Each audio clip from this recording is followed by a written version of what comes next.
Nosotros avanzamos y hasta ahora recibimos ya nuestra siguiente invitada, es Cristina Gavín, responsable de renta fija de Ibercaja Gestión. Cristina, muy buenos días. Hola, buenos días. Bueno, yo creo que para empezar, ¿cuál es vuestro análisis? ¿Cómo veis el mercado en este momento?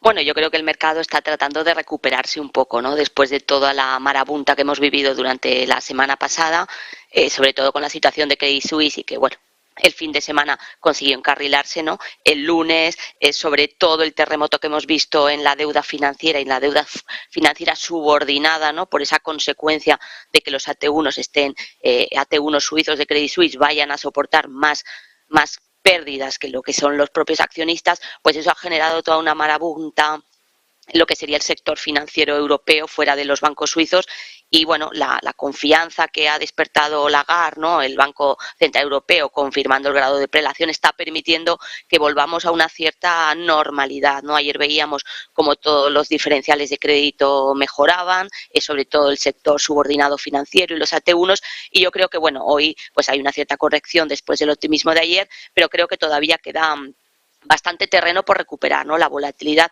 yo creo que va a continuar porque obviamente pues no todas las incertidumbres han desaparecido, sigue habiendo muchos flecos, tenemos la recompra de los bonos de Credit Suisse por parte de la propia entidad, que habrá que ver cómo resulta, pero es verdad que la recuperación que hemos visto de esa parte de la deuda, ¿no? Que está convergiendo hacia la cotización de los bonos de UBS, pues está generando una cierta tranquilidad, digamos que hemos salvado esa bola de partido y que el mercado a partir de aquí, bueno, pues va a empezar a recuperar. Igual que la deuda soberana, ¿no? Que también sobrereaccionó, vimos que se fue el bono alemán a 10 años, se había ido a mínimos, volvía a rentabilidades por debajo del 2% y está volviendo otra vez a los niveles, ¿no? Más acordes a los que teníamos en días anteriores y un poco ya más centrados en los mensajes de los bancos centrales, del Banco Central Europeo que teníamos la semana pasada y obviamente de la Reserva Federal esta tarde-noche, viendo un poco cuál es su movimiento.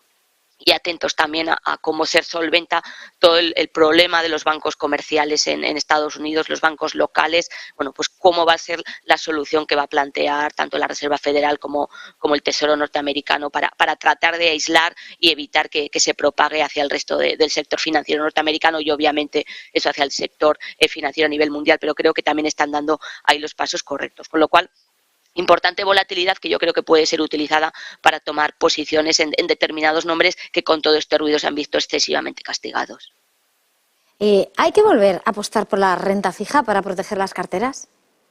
Bueno, yo creo que la renta fija no es que haya que volver a apostar, es que hay que seguir apostando, ¿no? Hemos vivido muchos años con unos tipos negativos, donde la alternativa de la renta fija prácticamente no existía y el ciclo diferente de tipos al que nos enfrentamos a día de hoy, en el que nos movemos a día de hoy, pues está permitiendo que veamos rentabilidades razonablemente atractivas, ¿no? Con plazos muy cortos ofreciendo rentabilidades, retornos con un binomio rentabilidad-riesgo que es francamente interesante, ¿no? Que esto está permitiendo a los inversores de perfil más conservador, bueno, pues obtener ganancias, ¿no? Con unas curvas tan planas como las que estamos viendo, creo que para ese inversor conservador seguir apostando en renta fija sin necesidad de asumir mucho riesgo en duración, sino en los plazos más cortos, pues creo que tiene todo el sentido del mundo, ¿no? Y en el entorno que hemos visto estos últimos días, ¿no? Con el ruido de mercado, se ha demostrado pues que sobre todo la deuda soberana funciona como refugio, ¿no? Y para ese inversor conservador que quiere o que trata de aislarse de todo el riesgo o todo el ruido que se pueda producir en mercado, pues creo que tiene mucho sentido, ¿no? Para tratar de proteger la parte de su cartera más conservadora.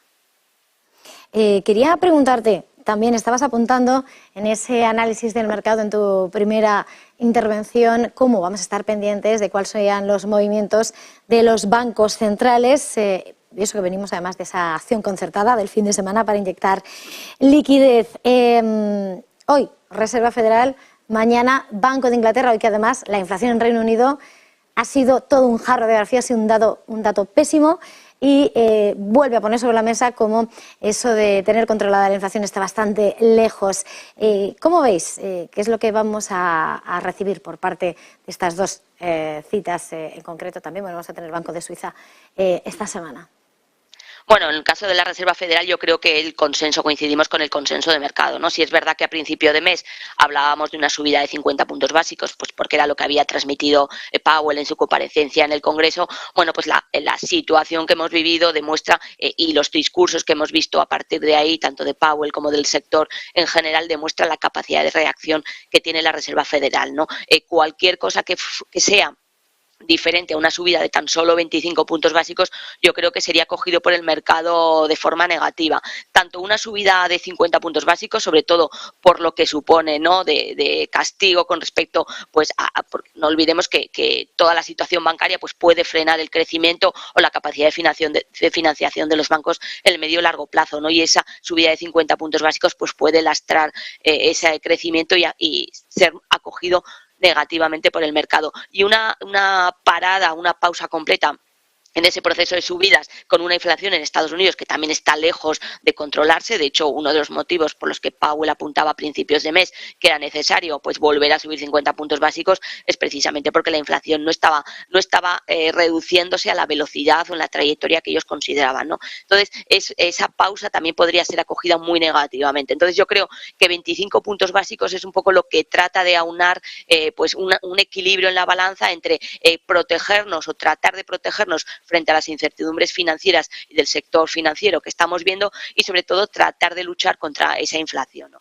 Y en el caso de Reino Unido, bueno, yo creo que el mensaje que han transmitido es claro, ¿no? Y ese dato de inflación que acabamos de ver en Reino Unido pues muestra claramente que es necesario como mínimo una subida de 25 puntos básicos. El problema de la inflación en Reino Unido sigue siendo de los más relevantes dentro de Europa, ¿no? Aunque, como decíamos, Reino Unido ya no es Europa, pero bueno, sí que tiene una importante influencia en la economía europea. Entonces, yo creo que la tendencia de subida se va a mantener y quizás será interesante sobre todo ver los discursos posteriores, tanto el mensaje de Powell como el mensaje que veamos del presidente del Banco de Inglaterra, para ver un poco cuál es su visión, cómo perciben la economía, su visión sobre el sector financiero, y que nos dé una idea sobre cuál va a ser la trayectoria, los movimientos siguientes que veremos en las próximas reuniones, ¿no? Y eso sí que nos puede dar pistas sobre dónde están poniendo ellos el foco del foco en el riesgo, ¿no? Cuáles son los focos o los factores que más les preocupan de cara a la segunda parte del año.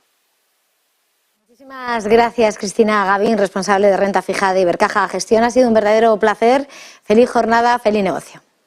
Muchas gracias a vosotros. Nosotros